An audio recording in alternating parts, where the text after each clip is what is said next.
Hi there and welcome to BB True Crime. I'm Beth. I am Becky, and this is unlucky number 13 on the episode counts. It is. Certainly unlucky for these characters involved. Yeah, mostly women. I think, if not all women. Oh, great. But no surprise there.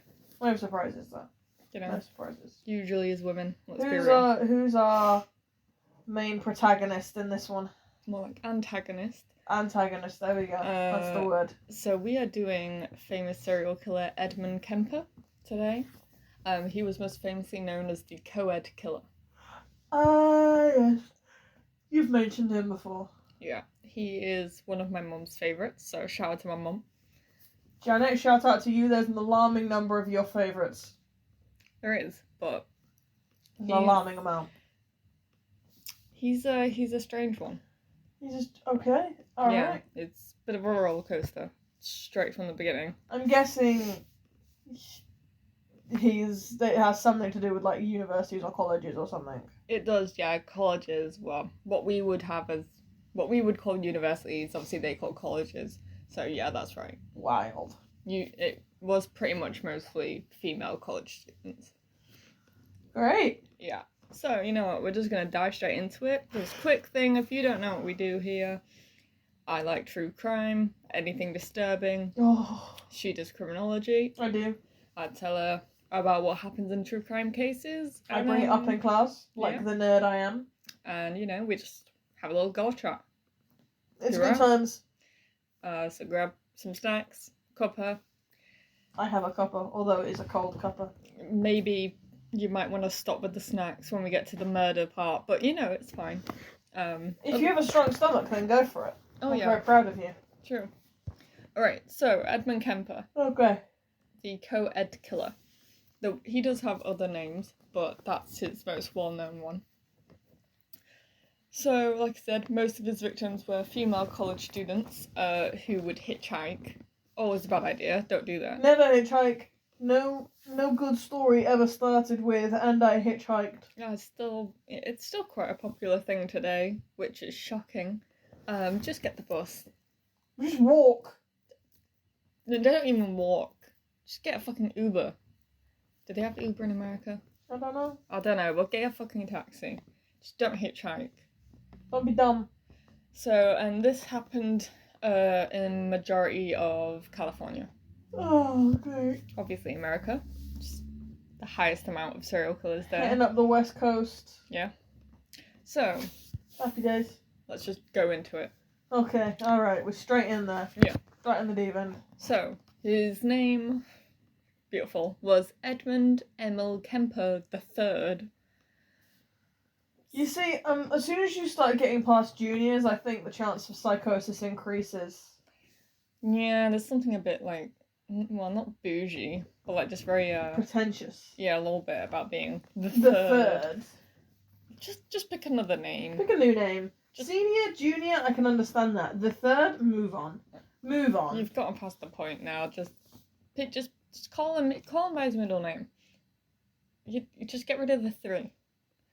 So anyway, we're gonna refer to him as just Edmund Kemper because I'm just gonna refer to him as the third. Oh great, okay. So he was born in Burbank in California. Burbank? That's a bougie. Yeah. Bougie bitches. He is not bougie, I'd like to clarify. Okay. And this was on December 18th, 1948. Shit! So sounds like a while ago. He was a boomer, baby! Yeah, but he's actually still alive to this day and still in prison. Oh, God. Yeah, I think I read that he's like, I think he's like 73 or something. Now, yeah, he's still alive. Not on death row or anything. Just prison for life? Yeah, literally. Obviously, we'll get into that. Fair. So, he was the middle child. Always problematic there. Oh, tell me about it. And I can say that as a firstborn, so. I'm an only child, so I can't really say shit, but. No. But he was the only son born to Clarnell Elizabeth Kemper. So if you hear me say Clarnell, it's his mum. Obviously, I'll just say mum. But he never called her that. He never called her mum. Oh, mummy issues. Yeah, there are strong mummy issues here. And obviously Edmund Emil Kemper Jr. Junior. Yeah. So, not the senior, for some reason. Senior will be granddad. True, that's fair. 'Cause Again, thirds are the sons of juniors, aren't they? he has the exact same name, even with the middle name. So there's just no spice It has there. to be completely identical to be a third. You can't have like a change in the middle name. It's just stupid. So, their dad, he was like a war veteran. And then after the war, he then I think he became like an electrician or a plumber or something. But him and his wife did not have a very healthy relationship. Okay. Sorry, tea-sip. Mm. And, apparently there'd be a lot of arguments. His mum was, well, we're going to go into his mum. But she was a whole character. Excellent. I'm not saying she's completely to blame. A lot of his issues are money related. Yeah, the entirety of his killing really does focus around his mum. So take with that what you want. Basically, his mum's to blame. Yeah, well, I don't want to go full force there, but she doesn't help. Let's just say that. Significant contributor. Exactly. There we go. So his dad actually stated, and this made me laugh, that suicide missions in wartime and the atomic bomb testings were nothing compared to living with his mother. Damn. Incredible. Wow. Suicide attempts and nuclear bombers were nothing compared to living with this woman. Clarnell. Klarna. What kind of name is that? I know, I was thinking that. Yeah. Let's just call her Nell. I'm just gonna say Mom, but, he doesn't call her that. But yeah, so apparently that just, in itself, the sentence just... sums up their whole relationship, really, doesn't it? Just tells you what she's like. He'd rather be at war. He'd rather be a suicide bomber. Yeah, he would. Than be with Clarnell. So, great parenting there. And apparently he also said that she affected him, quote, more than 396 days and nights of fighting on the front did. So clearly the husband's going through some things there. The husband is regretting his decision in life. A little bit. Well, more than that. Great And quotes death. there. Great quotes. It's a very visual, 10 out of 10. visceral image, isn't it? It is, yeah. Definitely gives you a idea of what his mum's like. So, you know what? With those quotes, fair enough. I'm starting to understand this boy. So, Ed, good old Ed. Eddie. Was a big boy. Big boy. At birth, he weighed 5.9 kilograms, which is insane. And considering my brother's got a massive head and he weighed a lot as a baby, that's just a lot more than Jamie weighed, so... True. I don't think I was a big baby. I was a very small baby. I was a long baby, but I wasn't like a big baby. Just stretched out. But I didn't grow much. Yeah, now. So, Kemper, at the age of 4, was already a head taller than his peers. And that's just by 4 years old. And let me tell you, he's going to continue growing. Wow. Yeah. So, early on, in his age, he was already being a bit sus. Oh, God. Yeah. He was already... Childhood sausage is a whole new level. People are like, oh, take him to therapy. Did they do that? No. But with those as parents, not surprising. No, I'm not surprised either. So from early on, he exhibited antisocial behaviour. For example, torturing insects and cruelty to animals. Cruelty to animals being like the big number one sign of the person may become a serial killer. Torturing sex? No, torturing insects. Oh, I was really very confused. No, not at that young. I was like, that's a bit young for that kind of... That's a bigger red flag than torturing things. You would think, yeah. But okay. No, cruelty to animals, like, number Insects. one. to like they're gonna become a serial killer. Abby. Can't say that on the podcast. I didn't say nothing, I coughed. You can't say that. Shh. At the age of 10, Oh my god. so all that, the cruelty to animals and the torture of insects, Yeah. was before the age of 10. Oh, great. Yeah, so we're off to a great start. At the He's not even in double digits yet. No, but now he is. So at age 10, he buried a pet cat alive, and once it died, he dug it up, Oh, of course you did. I was waiting for that. decapitated it, Nice. and then mounted its head on a spike. Because why not? Yeah. The thing is, yeah. Okay. What is going on in a child's psyche that seems like a valid occupation for the morning? I can't say. Okay. I can't say looking at my dog I've ever thought, oh, I'd like to bury him alive, and then stick his dead head on a spike. Never happened to me. I can't say it's ever gone through my mind. No, not really. But you know, he was already sus at this point. He'd already This is been beyond sus. Well, yeah. Don't know if his family knew about it at that point. This is we've already reached psychopath level, and he's only just 10. This is already therapy can't help him. This is it. Institutionalize this boy. He's already gone past the like. Oh god. No, he's too late to save this guy. So Kemper actually later stated that he got pleasure from successfully lying to his family about killing the cat. Again, bit sus. Okay, well the thing is, yeah, but if you successfully lie about anything, yeah, it's always like an adrenaline boost. Yeah, adrenaline boost, but then there's lying about decapitated dead furry animals in the backyard, and and then getting pleasure from it. You have to wonder. Yeah. Like, he's 10. He is 10 at that point, yeah. Like how does a 10-year-old get pleasure from... Well. Yeah, but he's also 10, and then successfully lying to his family about it. It's an active... Yeah.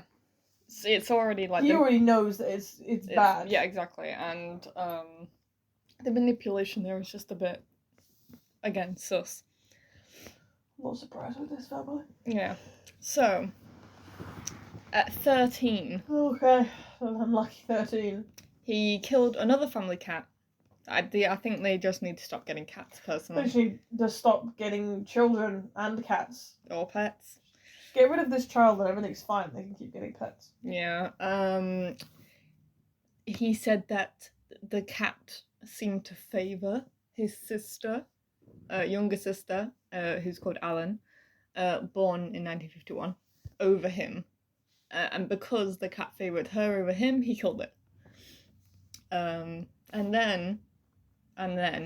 Oh dear fucking god. He kept pieces of the cat... Oh wait, what? In his wardrobe until his mum found them. No idea if the mum ever said anything about that. No idea. Can you imagine just going into your son's wardrobe and just finding like a tail and 4 paws and being like, huh, that reminds me of Snowflake. Oh well, in the bin. What? You know what, knowing his mother, that's probably what happened, how it went down. Yeah. He was also known to perform rites with his younger sister dolls, which involved removing their heads with his hands, and also removing their hands. He also did say in an interview that, like, pulling off, like, the dolls' heads and then holding them up like, without the head, just by the hair was, like, gave him, like, really sick pleasure. That was at 13, so... This boy concerns me already. Yeah, it's not looking good. He also recalled that when he was a young boy, he would sneak out of his house, armed with his dad's bayonet. Okay, fine. And go to his 2nd grade teacher's house and watch her through the windows. How old? Doesn't say really, just definitely before the age of 18. 2nd grade teacher, so I don't know how old you'd be then. 13, 14? 13, 14, yeah. Yeah. Just a bit of Joe from you going on there. With a weapon. Never did anything to her, but, still. What the fuck? This kid is off the rails. Yeah. He then also used to play games with his siblings. Oh god, this isn't going to end well. Called Gas Chamber and the Electric Chair, in which he would ask his younger sisters to tie him up and pretend to flip the switch. He would then apparently fall over and writhe on the floor, pretending that he was being executed by gas or electric shock. Can't say I ever played that one with my brother when I was younger. Kind of as an epileptic, falling on the floor and spasming in a fake method isn't a very good idea. Yeah. So I can't say I ever played electric chair either, to be fair. No. And gas chamber also no. I mean, there is a scene in the Addams Family in the first one where Wednesday and the brother played the electric chair one. Yeah. But that film came out like quite a while before Edmund was already doing these things, so that film is definitely not to blame. But yeah, gas You mean chamber. after? Yeah, it came after, quite a while after. He also had a few near-death experiences as a child.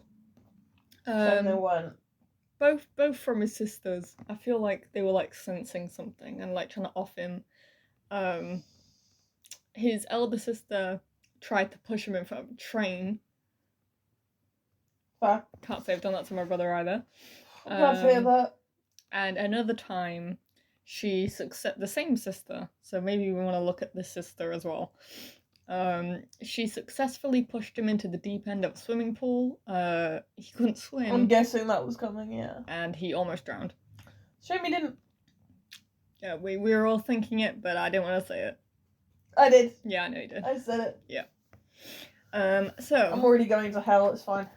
Kemper had, good old Ed, he had a close relationship with his dad. Father-son bonding. But his parents separated, finally, in 1957.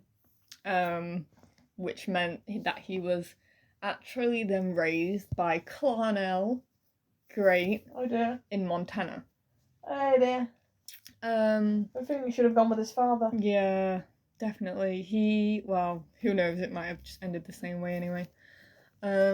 He had a very dysfunctional relationship with his mum. No surprise. She was a neurotic, domineering alcoholic who frequently belittled, humiliated, and abused him.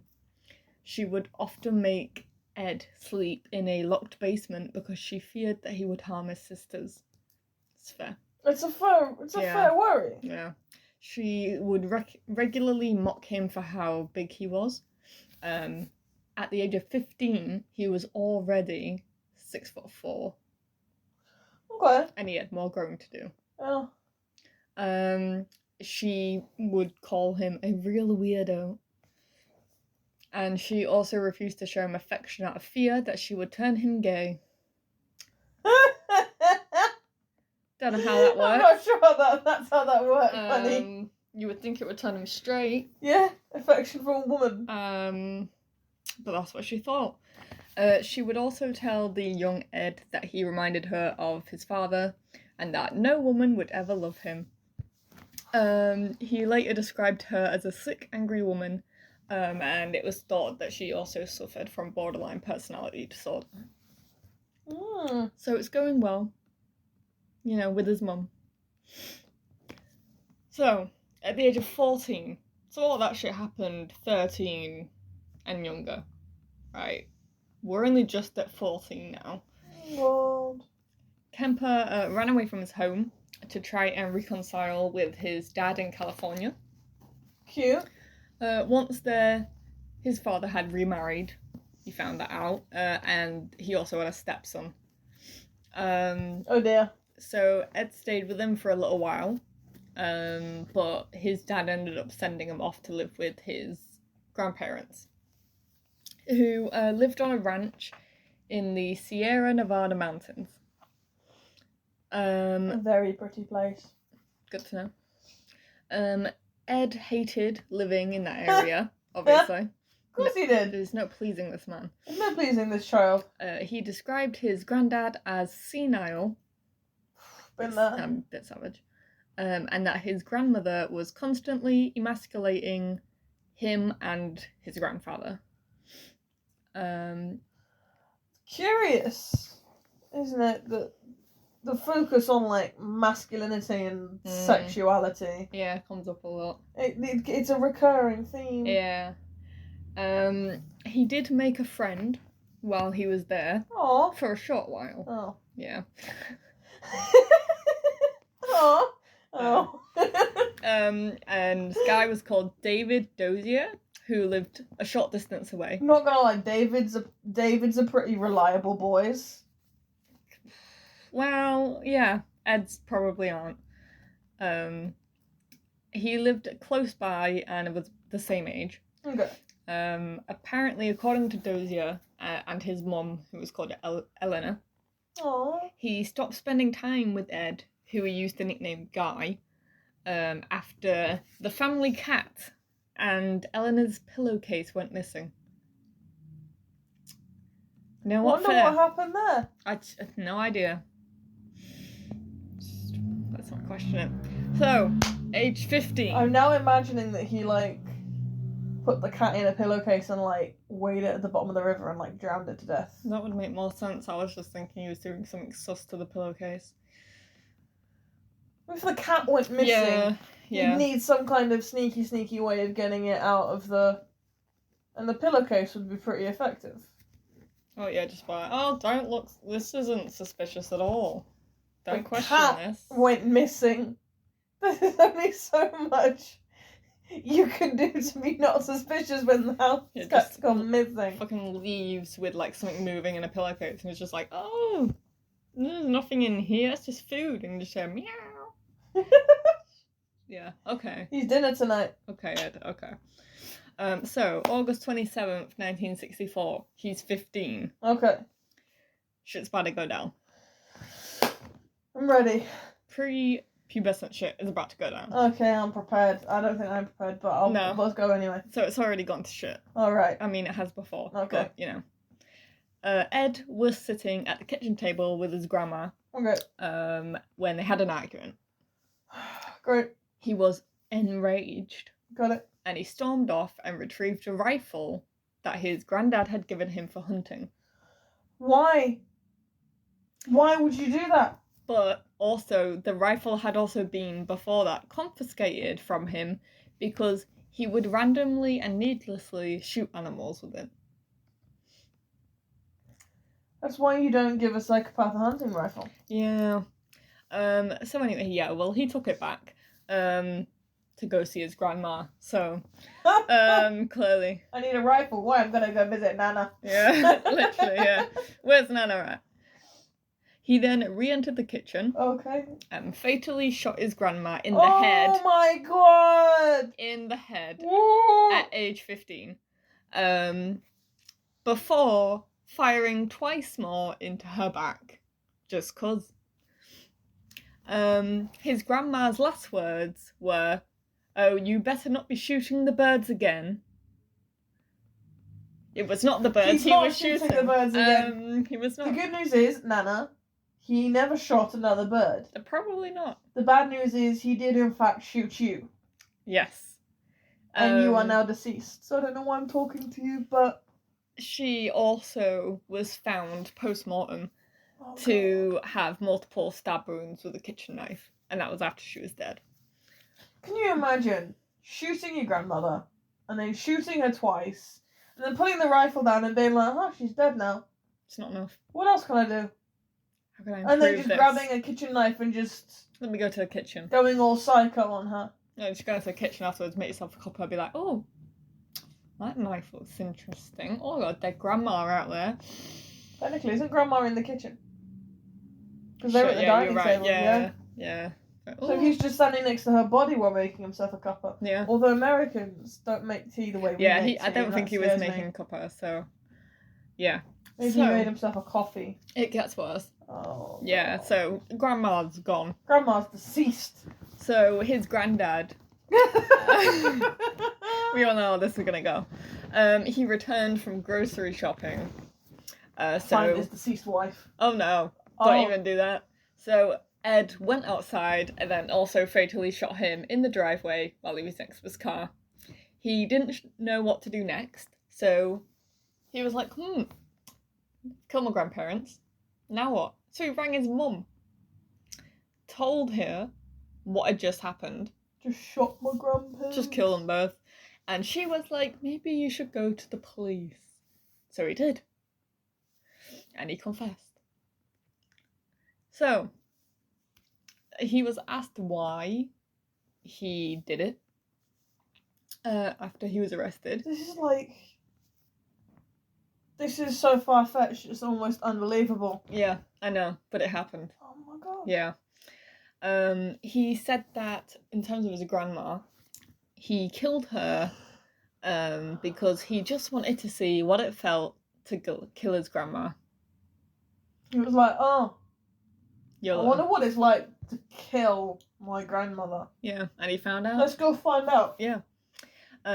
He then also said that he killed his grandfather, not really because he wanted to. Because he didn't want them to be apart? Kind of, because he didn't want his granddad to have to find out that his wife was dead. And Ed knew that he would be angry with him. So he shot him preemptively. Yeah, so he killed his granddad. That makes an alarming amount of sense, to Yeah. be fair. Yeah. I mean, it's nice the granddad didn't have to see the grandma, but still died, so yeah. Rip. So a psychiatrist. So remember, he's still 15 at this Can point. we have a team, please? Yeah. Let's get more than one. Let's not go into it. His psychiatrist interviewed him, and he wrote, in his way, he had avenged the rejection of both his father and his mother as like a reason for his killings. His crimes were deemed incomprehensible for a 15-year-old to commit, and the court psychiatrist diagnosed him with paranoid schizophrenia. He was then sent to a state hospital, which is a maximum security, Mm-hmm.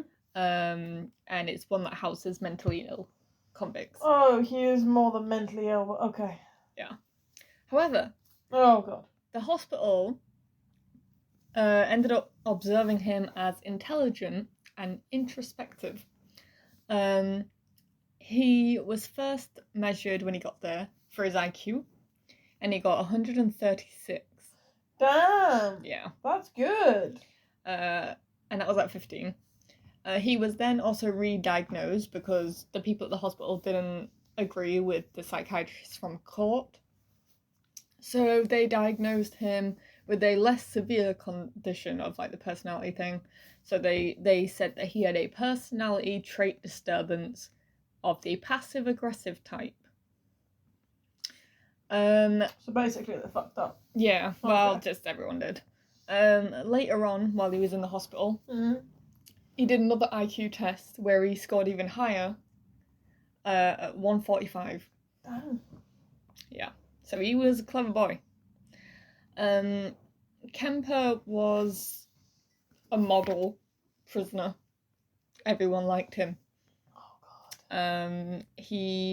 There's something about incredibly intelligent like offenders that just know how to like manipulate the entire system. Yeah, that's literally what he did. And it's all, I don't want to say it's impressive, but it is a little bit. A little bit, yeah. The ability to just like mold and manipulate an entire system despite obvious like deviance and offending and psychiatric. It's like the ones that could fake the lie detector test. Yeah. Yeah, it's kind of low-key impressive. I've faked a lie detector test. It's quite good fun. Yeah. I'm not going to say how I did it because we don't want to spread that knowledge, but that's fair. He was then because he was also a model prisoner. And to this day, while he's in jail now, he's still said to be a model prisoner. But he's not getting out. No. He was trained to administer psychiatric tests to other inmates. So they were like, oh, you're going to give these tests to other people. And also give them the cheat sheets. Literally, yeah, so that's probably how he cheated that. After his second arrest, so the one that he's in jail for now, Kemper said that when he was like asked how, he faked basically all these tests, he said that he was able to understand how the test functioned, and that allowed him to manipulate the psychiatrists. Apparently, he also learnt from the sex offenders in the hospitals, who he had given tests to, and they told him to avoid leaving witnesses. It was best to kill a woman after raping her. Great advice for a young boy. Yeah. Logic, though. It's logical. Yeah, but no. It's logical, though. No. Just no. Right, it's like, I can't be about to say this, but it's like Red Dead. You get caught doing a crime, the best thing to do is chase down the witness and kill him, and then you're clear. I mean, yeah, but still, it's a no-no. It's a no-no. It is a no-no. It's illegal. I'm just saying, from a theoretical and a logical standpoint, it's a reasonable argument. No. So we're moving on. We're moving on. This is when Beth is like, I'm worried about this woman. So he's 21. Oh.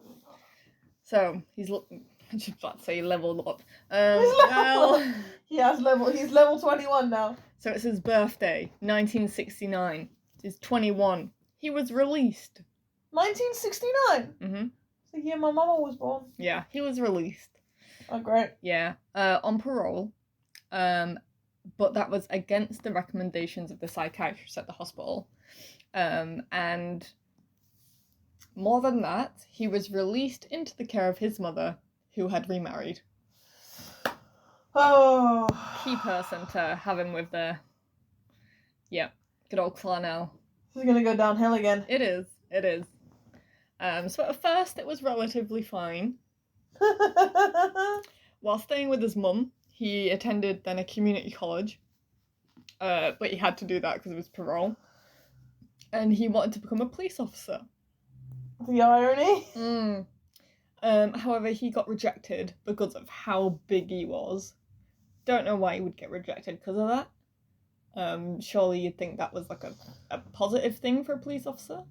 No, because it makes them... In America, they have this weird thing about having police officers that are too noticeable. Fair.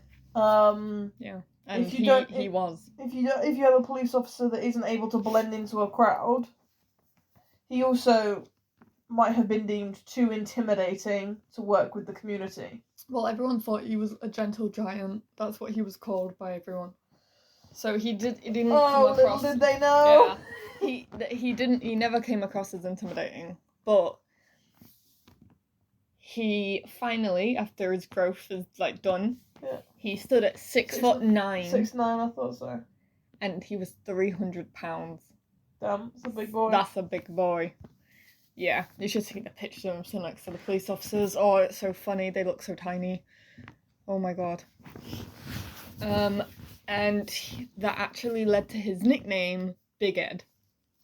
Okay. But actually, he had a really good relationship with the Santa Cruz police officers, despite being rejected by the force. And they actually all used to hang out at this one pub, the police officers, and he was a regular with them, and he would stay with them.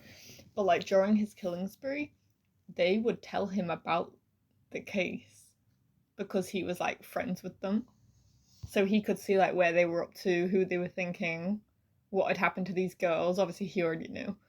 That's sneaky, and I love it. So we're still on the stable line at the minute. I'm looking at pictures of him now. That's hilarious. Yeah, he's a big boy. He's a full, I know. 2 heads higher than most of the police officers. Yeah. Big boy. So... Jesus. He worked a series of menial jobs. Obviously, he got rejected from the police. But then eventually got a job with the State of California Division of Highways. He was a highwayman. He was a highwayman. He was. I find this entertaining. So this is when we slowly go downhill again. Oh. Yeah. During this time, his relationship with good old Clarnell remained toxic and hostile. No surprise there. No surprises. The two would frequently have arguments that the neighbours would often overhear. And he later described the arguments he had with his mother. And he stated the following: "My mother and I started right on horrendous battles, horrible battles, violent and vicious. I've never been in such a vicious verbal battle with anyone. It would go to fist with a man, but this was my mum, and I couldn't stand the thought of my mum and I doing these things." So basically... Until later, but you know. Until later. But if it would have been a guy, he would have thrown clothes. Yeah, absolutely, yeah. So when he saved enough money, he moved out, yay, to live with his friend in Alameda. There he complained about still being able to get away from his mum, because she would regularly phone him and would surprise visit him a lot. That's unnecessary. Yeah. I don't think I've ever gotten a surprise visit from anybody. Not from my mum, unless she would be like, "Oh, we're visiting you this, like, today," but she'd still, like, tell me. But, Nope. Yeah, I don't know. So he had also financial difficulties. So because of that, he had to then return to living with his mum. Yeah. Great. So, this is going well. This is when shit gets, it's gonna begin now. So put your snacks down, please, for the love of God. Unless you have a strong stomach. In which case, I envy you. Yeah. So, good old Ed, he met a student from the high school, who he became engaged to in March 1973. However, when he was arrested for the main set of crimes, obviously that was broken off. I'm so glad. So, as he was driving around in his car, he noticed that a large number of young women liked to hitchhike in that area. So he began storing plastic bags, knives, blankets, and handcuffs in his car. Never know when you might need them. Look, okay, my dad has a go box in his car. He has 2 go boxes, actually. But I have to say that tools of serial murdering are not in there. Yeah. They're otherwise known as what's called kill kits. Kill kits, that was it. So he started slowly. So he started picking up young women, but peacefully letting them go. He roughly picked up around 150 women before he started to feel homicidal sexual urges, which he used to nickname... Oh, get that as a sentence. Homicidal sexual urges. He had a nickname for it, though. Oh, God. And it's awful. Little Zapples. What the fuck is that? So, yeah. After he started feeling those urges, the Zapples. The Zapples. He began acting on them. So, trigger warning. Oh, God. So, between May... So, really, he was only killing for about a year. Okay. So, between 1972 and April 1973, he killed roughly about 8 people. That were confirmed, anyway. All the women were only teenagers or in their early 20s and different ethnicities that didn't matter to him. Okay. He would pick up female students who were hitchhiking and take them to isolated areas where he would either shoot, stab, smother, or strangle them. Did he rape them? I'll get into that. Oh. He would then take their bodies back to his house, or his mum's house, where he would decapitate them, perform necrophilia on their severed heads, have sex with the corpses, and then dismember them. So, oh, that's a whole journey. Yeah. So during this 11-month murder spree, he killed 5 college students, or in the UK, university students, 1 high school student, his mum, and his mum's best friend. He killed his mum? Yep. Did he fuck his mum? I'm gonna get into it. Oh, tell me. We're gonna. Tell me. We're gonna. So, he stated in interviews that he often searched for victims after having arguments with his mum, and that she refused to introduce him to women. She worked at the university that he was killing the students from. Yeah. Plot twist. Yeah. So, yeah. So, May 7th, 1972. This is where it's all gonna go down. Bit more detail here. Okay. So, he was driving in Berkeley, where he picked up two 18-year-old girls, hitchhiking students, from the Fresno State University. They were called Mary Ann Pesk and Anita Mae Luchesser. So I'm going to call them Mary and Anita. Okay. Mary Ann. He had said that he would take them to the Stanford University. Obviously, they would never get there.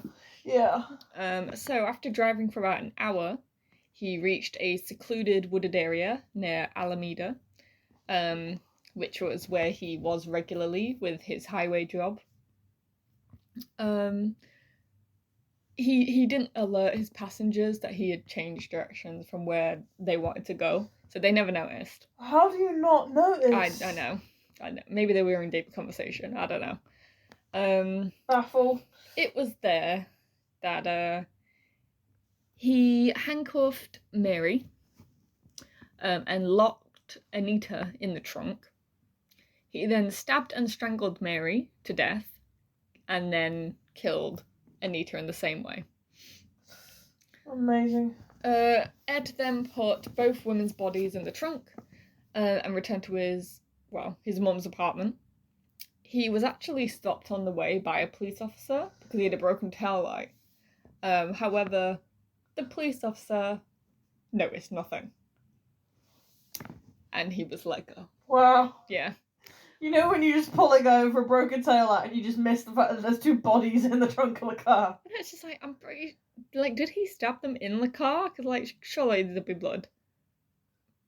Who fucking knows? But the tail light is on the external...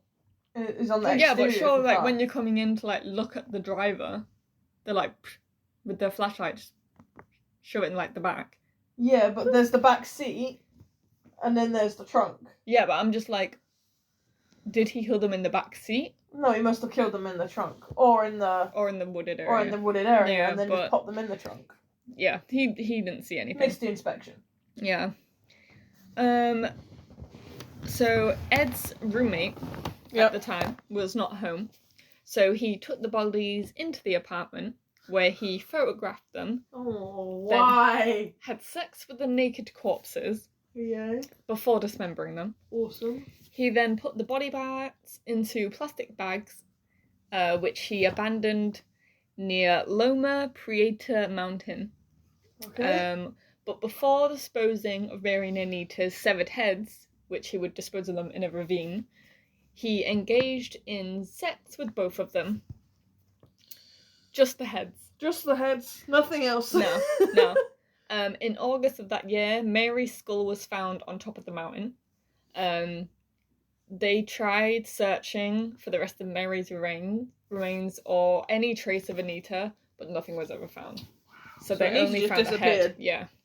And Mary's, only her head was... Yeah. But body parts in a bag, and they missed them. Yeah, I don't know. Must be a big area. Must be. So, it's also probably all wilderness and stuff like that. Yeah. So September 14th, 1972, he picked up a 15-year-old dance student. Oh my god. Named Akiu Ko, who had decided to hitchhike to a dance class after missing her bus. And this one... Look, I'm not saying she's stupid, but there's this Naive? There's one thing that she does, and I just will never understand why she did it. So, he drove her again to a remote area. Okay. Where he pulled a gun on her. But before he could do anything, he accidentally locked himself out of the car. She was inside the car. She let him back in! She let him back in the car! Then what happens? He killed her. I mean...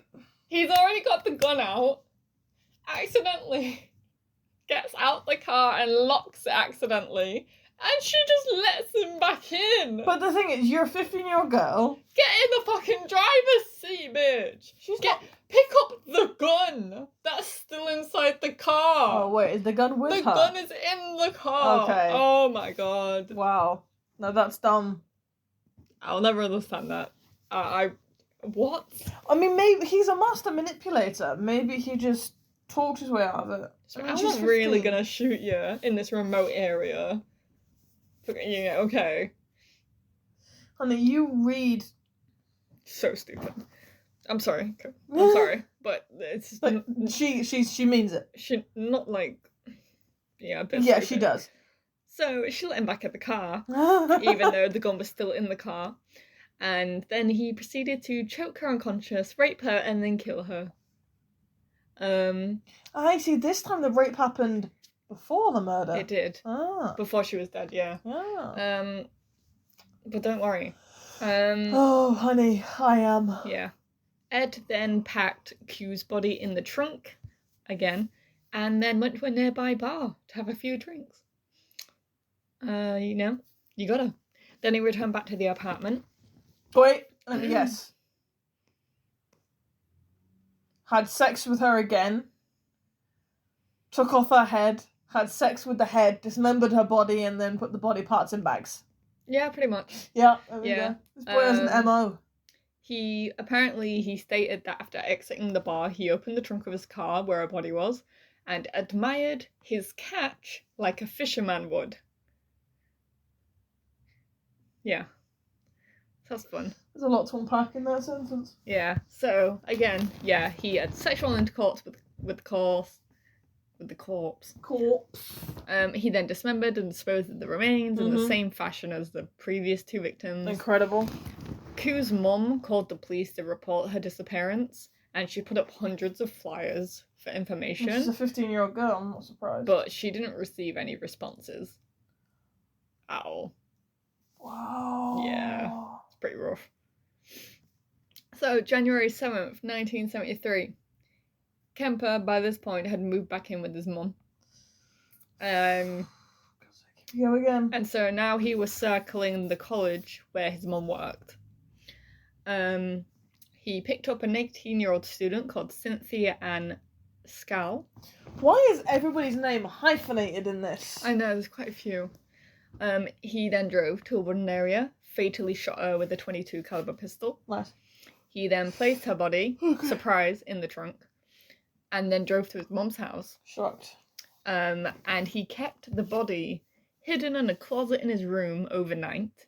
I'm getting flashbacks to the cat. Yes. When his mum left for work the next day, he had sex with the corpse, removed the bullet from inside her corpse, and then dismembered and decapitated her in his mum's bathtub.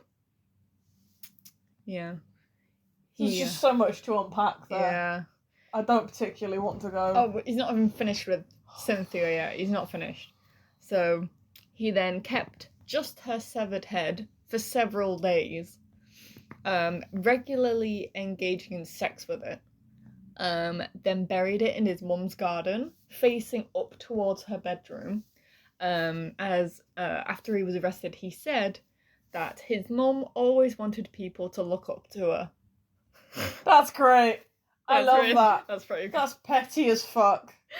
So he discarded the rest of her remains by throwing them again off the cliff. Over the course of the next few weeks, everything except her head, obviously, and her right hand were discovered. And a pathologist determined that she had been cut into pieces with a power saw. The more you know. The more you know. So yeah, head's looking up to her mum's window. That's where it is. So that's 4 people now. And the grandparents are 6. That's 6 people. Yeah. So, let's continue. But I was counting the women because he went on an 11-month killing spree with 8 women, didn't he? Yeah. So that's 4 women down. So still got another 4 to go. February 5th, 1973. Yeah. After a heated argument with his mum, he left the house in search of another victim. Yeah. So by this point, California were like, "Oh, I think we have a serial killer." No. Yeah. Really? Yeah. Shocking. I know. So they had told students to not hitchhike, and that if they were going to hitchhike, that the cars that they got into had to have a special university sticker on the front of it. However, his mum worked at the university, so he got a sticker and put it on his car. That's great. Yeah. So he encountered 23-year-old Rosalind Herethorpe and 20-year-old Alice Helen Liu on the campus. Oh man. Rosalind entered the car first, and then she reassured her friend to get in. That was her first mistake. Yeah. He then shot Rosalind first, and then the friend with his pistol, wrapped the body in blankets. The friend was like, I knew this motherfucker was sketchy. I knew it was a bit soft. I didn't know you made a bad choice. Now they're paying for it.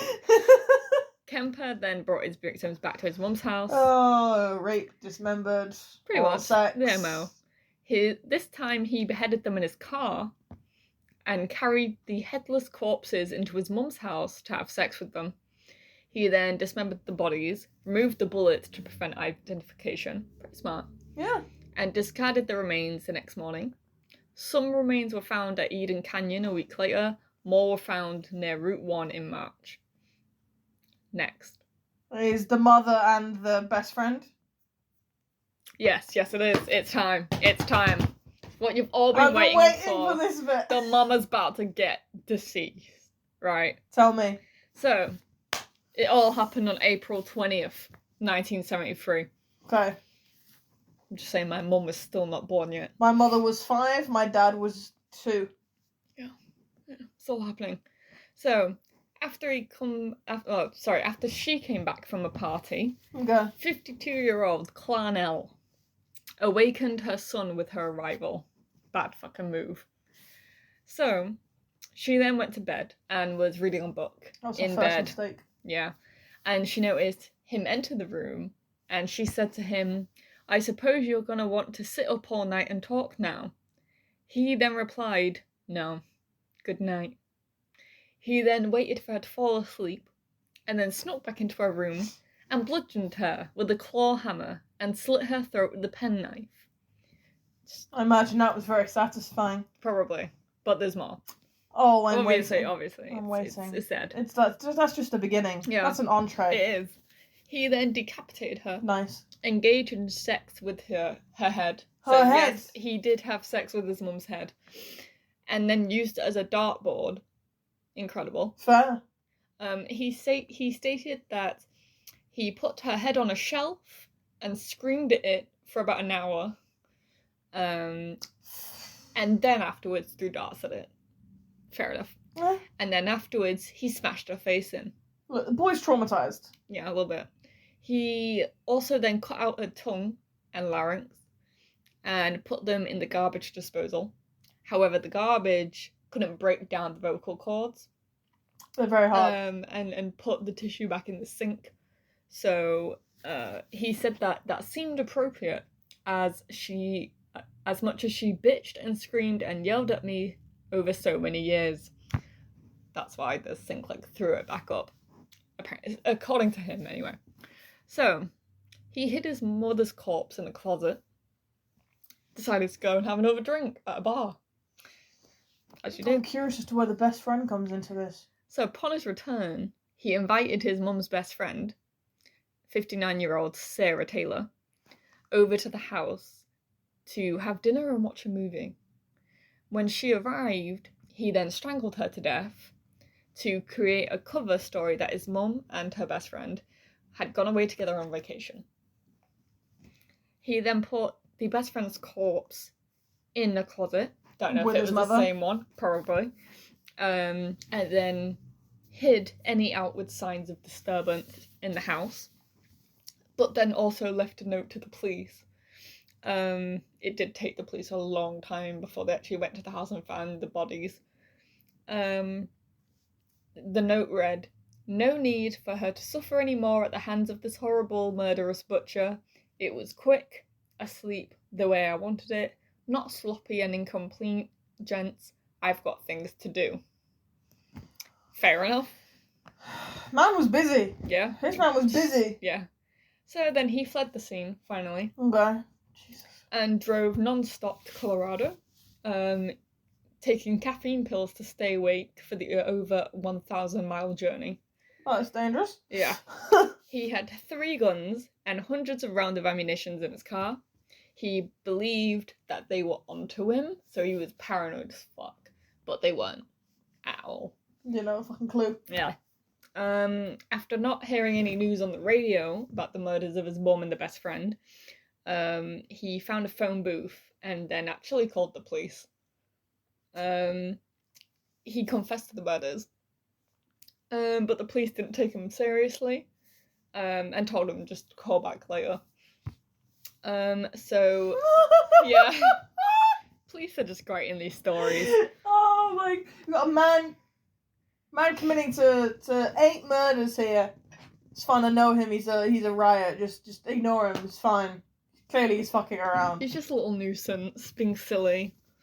It's funny. Imagine being the guy who told him to call back. Wrecked your career. Oh my god. So, several hours later, he did in fact call back. This time he asked for an officer that he knew personally from, his little police bar. Mm-hmm. And then again, he confessed about killing his mom and the best friend, and then waited for the police to arrive and take him into custody.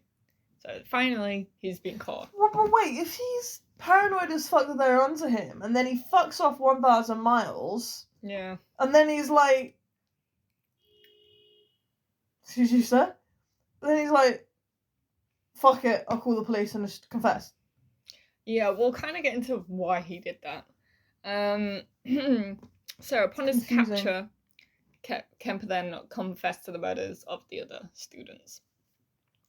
So he was indicted, thank you, on 8 counts of first-degree murder on May 7th, 1973. Okay. Due to his very explicit and detailed confession, his counsel's only option was to plead not guilty by reason of insanity. Ed tried to commit suicide twice in custody, and his trial finally began on the 23rd of October. Okay. They had to bring in 3 psychiatrists, and each one found him to be legally sane. Just a bad man. Yeah.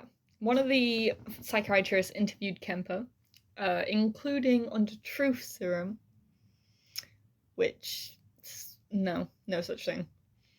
And relayed to the court that Ed had engaged in cannibalism also. Apparently that he sliced flesh from the legs of his victims, then cooked and consumed the strips of flesh in a casserole. Good to know. Anyone ever have to do a casserole? Be a bit suspicious. Also, don't eat human flesh, it's really bad for you. Apparently it doesn't taste like chicken. It causes parasites in the brain. Do not consume. It's a no-no. Well, I would not be surprised if he already had a parasite in his brain, to be honest. That's fair. The same psychiatrist then said that Kemper was fully cognizant in each case and stated that he enjoyed the prospect of infamy associated with being labelled a murderer. Wow. Ed later took back the confession of cannibalism, so 50-50 if it's actually true. He did enough to the bodies anyway, Jesus. I mean, I wouldn't be surprised if he'd done it once, just to try it. Probably with his mum, let's face it. And then was like, nah, bro. Yeah, I don't know. We'll never know. Ed clearly knew his acts were wrong, and he had shown signs of malice afterwards. Of the killings. So November 1st, Ed took the stand, and he actually testified that he killed the victims because he wanted them for myself like possessions. Wow. And attempted to convince the jury that he was insane by the reasoning that his actions could have only been committed by someone with a insane mind. No. Not happening. Yeah. He said that it was like two beings inhabited his body, and that when the killer personality took over, it was kind of like blacking out. Just remember, he's very intelligent and very manipulative. I know, yeah. So, the lengths he's going to are impressive. Yeah. So on November 8th, 1973, 6 men, 6 women jury deliberated for only 5 hours before declaring him completely sane and guilty on all counts. He asked for the death penalty, requesting the method. Electric chair? No. Gas chamber? No. Death by torture. Don't know if that's on the list, but he wanted that. No. He wanted that. However, capital punishment in California had actually ended by that point. Mm-hmm. So instead, he received 7 years to life for each count, with these terms to be served after one another. Consecutively. Yeah, and he was then sentenced to the California Medical Facility. So he was actually incarcerated in the same prison block as other notorious criminals, such as Herbert Mullen and Charles Manson. Yeah. Oh. So with Herbert Mullen, he was arrested pretty much at the same time as Ed Kemper. Okay. I'm not going to go into what he did, and we'll probably do it as an episode later. But Ed hated Herbert. Hated him. He found him really annoying, right? So what he did was, so apparently one time Herbert started singing really annoyingly, and Ed just threw a glass of water at him and told him to shut up. So he started doing a little bit like Pavlov's dog with him. So every time he did good behaviour, he'd feed him a peanut. And he was like, good boy, peanut. And it worked. It worked. Yeah. So he conditioned little Herbert. Can you imagine being a serial killer conditioning another serial killer with peanuts? Yeah. Herbert must be like dumb fucks. Jesus. Herbert was also at one point thought to be the co-ed killer because the two happened at the same time. Yeah, and they were in like the same area. But yeah, they weren't. Imagine having 2 serial killers going in the same place at the same time. Yeah, but one of the reasons Ed also hated Herbert is because he was like, I can't believe they thought it was you. I'm better than you. Sort of thing, so... Enraged that they suspected this simpleton. Yeah, literally. Murdered. So again, he was considered a model prisoner, still is, and remains not in... like a solitary confinement. He remains general population. He was in charge of scheduling other inmates' appointments with psychiatrists and was an accomplished craftsman of ceramic cups. Nice to know. He was also a prolific reader of audiobooks for the blind. Apparently he recorded over 5,000 hours worth. So, if you ever want an audiobook read to you by Ed Kemper, they exist. And you can get them. That's terrifying. Yeah. However, he was retired from these positions in 2015 after he experienced a stroke and was declared medically disabled. He's still up and running now, though. Jesus Christ. He also influenced many works of film and literature, along with Ed Gein, who we've covered before. Yeah. The skin guy. He was also inspiration for the character of Buffalo Bill in Thomas Harris' The Silence of the Lambs. And in that film, like Ed, Bill shoots his grandparents as a teenager. So I do have a couple pictures for you. Oh yay, picture time. Obviously this is Ed when he was first arrested. Okay. In the 70s.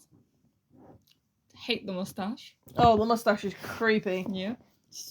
I would not trust anyone with that moustache. But no. Our glasses are quite similar there. Just saying. A little bit. They... A little bit. are. Yeah.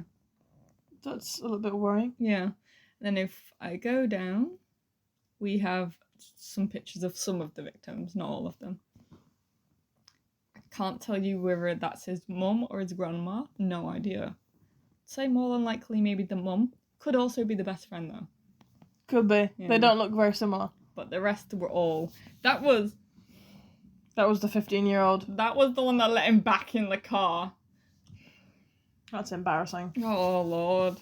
Imagine being like, Mama, ooh, I let the serial killer straight back in my car and gave him a gun. Yeah, literally. Literally. I could have picked up the gun, but I didn't. I could have driven away. But I didn't. I just let him back in and he killed me. And then I took on my head. Imagine being that person in the afterlife. Like, rip, the girl. Tragic. It is tragic. Horrible. 15. Very naive. But very naive. Why the fuck? We're just never gonna know. We're never gonna know. And the problem is, why? She probably didn't think. She's like, you knocked yourself out of the car. Oh, here you go. She probably didn't realise. The man had got a gun out and taken her to a remote location. Yeah.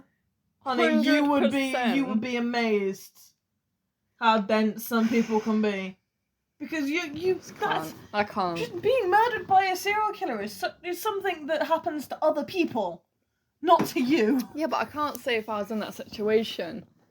That Honey, if he'd locked himself outside the car. Honey, you live true crime. Of course you wouldn't. Yeah, but even if I didn't, and he'd got a gun out, and had taken me to a secluded area.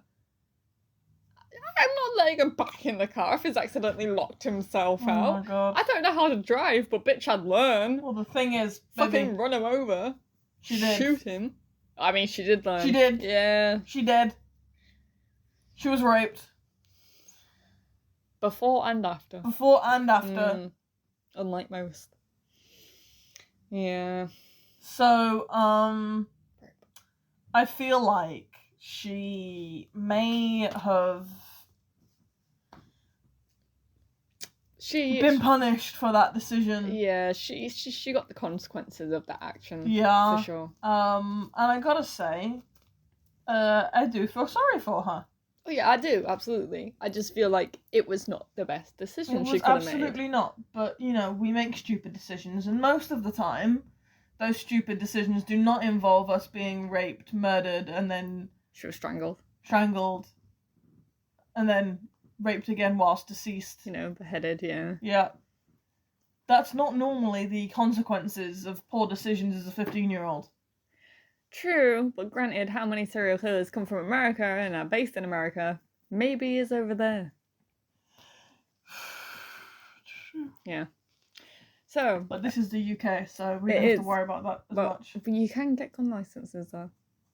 Well, ours were just knives, weren't they? Either way, don't go hiking is the main moral of the story. Hiking? Hitchhiking. But also don't get hiking because... Don't do any walking, people! No, I agree with that also. But also don't go hiking because there's a lot of you are either going to go missing or murdered or raped as a woman. So just also don't do that. Take a man with you. They're just your safety. No men required. No, you can't even go with your best friend because I can give you a case right now. A big dog. Get a big dog. Nah, what if the dog runs off? Nah, just don't go. Don't go. Big dogs are very loyal. Us as women, we just can't do anything without the risk of murder. The big dog is more loyal than the man. Oh, I mean, absolutely. But still, we're just going to get killed either way. So, let's not go into that debate right now. I'm pretty sure we've already done that in an episode. Yeah. And if we don't cut this episode off, it's going to be one of our longest, so... Oh, no, it's not. Is it not? What's No. our longest? Got a few. But either way, hope you enjoyed. This was episode 13, Edmund Kemper. Very unlucky 13. Yep, the Especially for those coward poor killer. grandparents. Whoa. Yeah, first to go. Yikes. Rip the granddad. Just didn't do actually anything wrong. No. Was apparently just senile. He did one thing wrong. What? Gave that dumb motherfucker a gun. Oh yeah, no, you know what? Fair enough. Yeah, That was a dumb move. That's fair. Well, I mean, you might just kill him in another way then, if you didn't have a gun. Yeah, but at least it's not the gun that you gifted to him. I mean, at least they died on impact though. Because if I give somebody a gun, I don't want them to use it to murder me. True, but if he didn't get the gun, I He would have could've- rather been brutalized to death than be shot with something I gifted to somebody. No, man, you'd rather be shot than endure like torture and pain before you go. At least one shot, like you're dead. We're not getting into this. Okay, all right. This is being BB True Crime. We're currently arguing. are. That was Beth. She is wrong. I am Becky. I am right. And that is incorrect. Well, you're wrong. Join so of course us. You're incorrect. Join us next time for episode 14, which will be a nice little short one for you. Choice picked out by Becky. Yes, boys. In case she doesn't know, the Axemen of New Orleans. New Orleans. That's correct. Because the idea of New Orleans and axes is just like, ooh. And he really loved his jazz. But we'll get into that. Jazz is peak. Jazz is good. So, peace out. Hi, Mom. Have a good weekend, This was for you. everybody.